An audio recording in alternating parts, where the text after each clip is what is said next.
Continuamos en Altavoz, el programa de la Asociación Sindical de Profesores de la Universidad del Valle. Nuestro profesor invitado es el profesor Edilberto Montaño Orozco, contador público de la Universidad San Buenaventura, especialista en finanzas de la Universidad del Valle, magíster en Derecho Constitucional de la Universidad Libre. El profesor Montaño es profesor titular de la Facultad de Ciencias de la Administración, con 30 años de experiencia docente en la Universidad del Valle y 17 años en el gremio cafetero. Hoy con el profesor Montaño vamos a hablar sobre la reforma tributaria y sus efectos en los asalariados. Profesor Edilberto, muchísimas gracias por aceptar nuestra invitación a este su programa en Altavoz de la Asociación Sindical de Profesores de la Universidad del Valle. Muchas gracias a usted, profesor Enrique Lara, y los demás miembros de la Asociación de Profesores Universitarios, Asociación Sindical, por esta invitación que me hacen y la oportunidad pues para continuar divulgando y, si se quisiera, denunciando asuntos que tocan con todos y cada uno de los que nos llamamos asalariados. Aspecto que ya hicimos desde el año pasado, el 21 de julio del 2022, a través del canal que tengo, sobre los potenciales efectos que tenía una reforma tributaria planteada de entrada por el gobierno aún no posesionado de Gustavo Petro. Profesor, ¿de qué manera la reforma tributaria afecta a las personas asalariadas? Bueno, empecemos por caracterizar que no todos los asalariados van a ser o son golpeados a través del tema de los impuestos. Tratándose de impuestos, tenemos diferentes manifestaciones de impuestos. Está el impuesto al valor agregado IVA, está el impuesto de industria y comercio, que es un impuesto de orden municipal, está el impuesto nacional al consumo, que es también un impuesto del orden nacional, tenemos el impuesto predial, el impuesto a los vehículos, es decir, tenemos impuesto para todos, tenemos sobretasas, tenemos tasas, que en definitiva al que más le caen, al que más le llegan es a quien sus rentas de trabajo, sus ingresos provienen de una relación laboral, legal o reglamentaria. Entonces, de ahí que destaquemos esto, porque no hay manera alguna que un asalariado o una persona dependiente de rentas dependan de una relación, como ya lo mencioné, laboral, legal o reglamentaria, pueda eludir o evadir un tipo de impuestos como este. En especial a partir de un determinado rango, que bien lo mencionaba en mi video anterior, se ha considerado, y así lo decía yo, como la nueva clase rica en Colombia. Es decir, los asalariados de determinados ingresos, por arte de birlibirloque, han sido clasificados como clase alta, clase extracto 6 o 5 o estratosfera, como a veces menciono, en razón de que por 30, 35, como en mi caso 40 años de labores ininterrumpidas, tengan un salario que sobrepase una suma determinada, que en este caso estamos hablando de alrededor de 250 VTs, y esa es la nueva clase rica, y menciono que no se llega allí de buenas a primeras, se llega a ser asalariado o a ser dependiente tras 30, 35 y en algunos casos 40 años.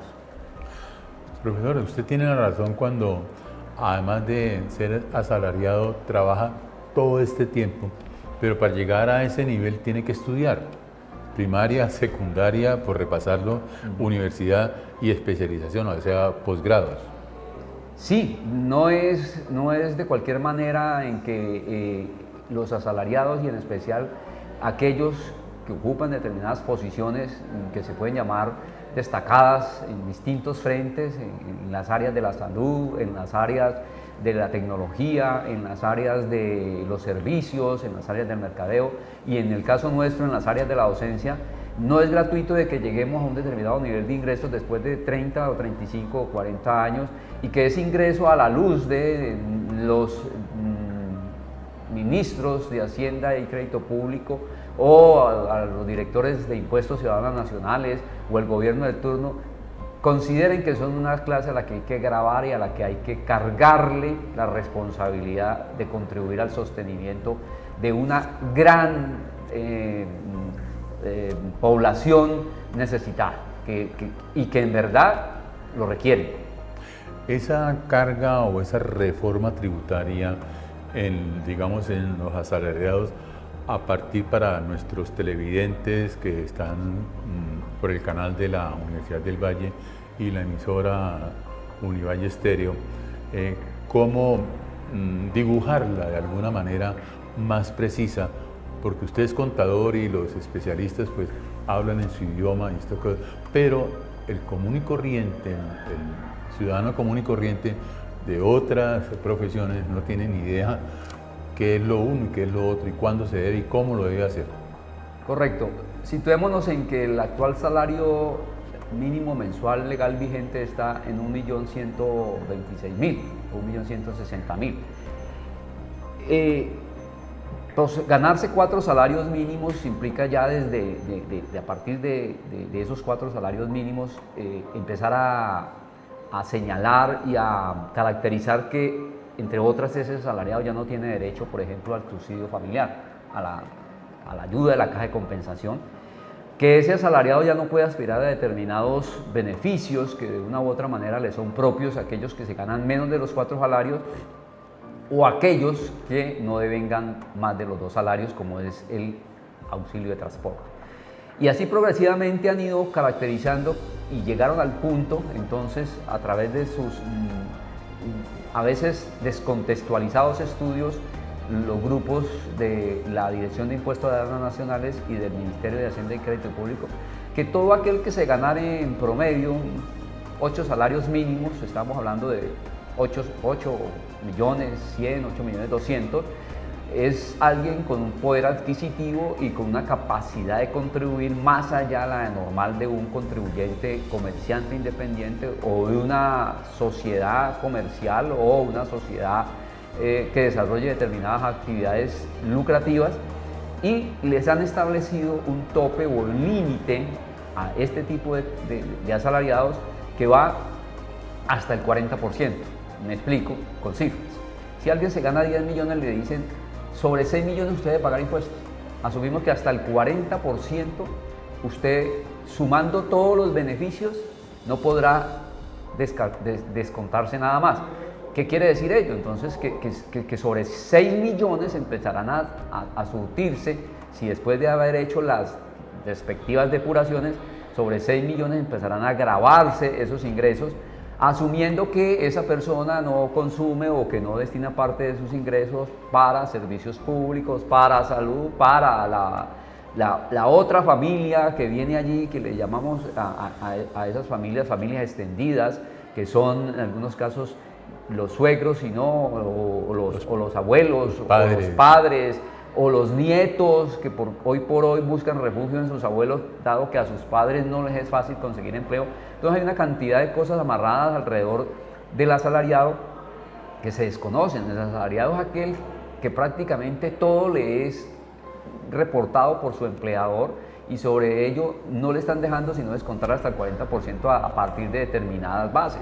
E insisto, no estamos hablando del asalariado de un salario mínimo ni de 2, ni de 3, e incluso de 4. Estamos hablando de aquellas personas que, gracias a su formación, gracias a sus estudios, gracias a su experiencia y conocimiento, logran en promedio un salario que puede estar entre 8 y 10 salarios mínimos mensuales legales vigentes. Hay un punto donde va a llegar que ya ni siquiera le es de buen recibo, no le va a ser grato que le aumenten el salario, porque la tabla o la serie de gradaciones que se hacen para imponer tributos hacen que sea más lo que hay que pagar por lo que se va a ganar y lo que se venía ganando. Profe, ¿cómo así que más lo que Sí, yo hice un ejercicio muy fácil ahora antes de que saliéramos a misión sobre las rentas de cesantías e intereses a las cesantías. Siempre hemos dicho que las cesantías y los intereses de cesantías son renta exenta, de acuerdo con el artículo 206, numeral 3 del Estatuto Tributario. Un estatuto tributario que, entre otras, pues aquí traje miren lo que toca estudiar, miren el volumen de documento que se maneja en Colombia, ¿sí? Esto es un estatuto tributario con notas, con comentarios, etcétera, etcétera. Y nuestra muy querida Constitución Política de 1991. Entonces, en el Estatuto Tributario, en ese artículo 206, particularmente dice rentas exentas de trabajo. ¿Qué de lo que usted percibe se considera como renta exenta. Y esa renta exenta es aquello que usted va a poder descontar de los ingresos que tiene. Entonces hice un ejercicio rápido y dije, bueno, partamos de alguien cuyas cesantías acumuladas en el año superan el monto que permite allí la norma, 350 VTs. Entonces alguien dirá, ¿qué es una VT? Entonces hay que explicarle, una VT es una unidad de medida económica que ha establecido el gobierno, que quiere decir unidad de valor tributario. Está actualmente en 42.412 pesos para el año 2023 y se sube de acuerdo con los índices de inflación de noviembre a noviembre de cada año. Entonces, la norma ha establecido, mire, si usted tiene una cesantía de 350 VTs, 42.412 por 350, hasta ahí sus cesantías son exentas, no paga un peso. Libres. Pero ¿qué ocurre si se pasa un peso o 100.000 pesos?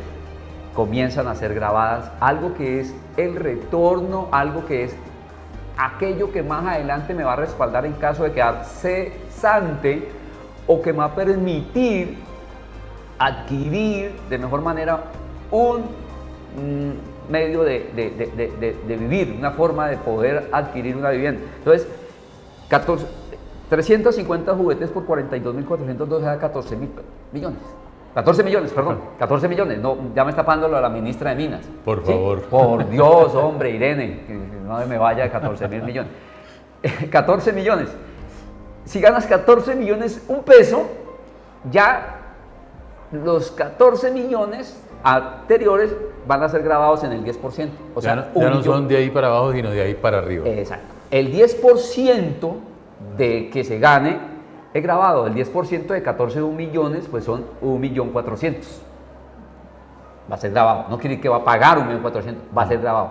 Y así sucesivamente. Entonces, ¿qué le sucede a un colega o a una colega o a alguien que para bien, hoy con el ajuste que le hagan o le hicieron, su salario estaba en 12 millones o estaba en 12.500.000 y por el 16, 17, 18 que se está negociando con el gobierno nacional, supera los 14 millones, dice, no, nuevamente el 18, aumenteme el 16.5. Está en capacidad de decir que no le aumente el 18 porque va a perder el 1.200.000 cuando le hagan grabadas la cesantía, los intereses de la cesantía que hasta hoy gozaban de esa excepción, pero si no me gano más de 14.400.000. Entonces mis cesantías e intereses de cesantías es uno de los elementos que ilustran de cómo le están cayendo, ¿sí?, de manera perversa al asalariado que por muchos años y con PhD, en algunos casos con post-PhD o postdoctorado, ¿sí?, ha logrado forjarse una posición económica que en lo absoluto se traduce en riqueza. Entonces, ese es un ejemplo. El otro ejemplo, lo de las rentas exentas, topes. ¿Qué pasó entre el 2021 y el 2022? Teníamos unos topes para rentas exentas o para rentas no gravables. Entre ellas, teníamos que toda persona podía llegar a descuentos y rentas exentas tras 5.040 VTs. Es decir, se ponen techos. Ah, sí, tranquilo, gánese todo lo que quiera.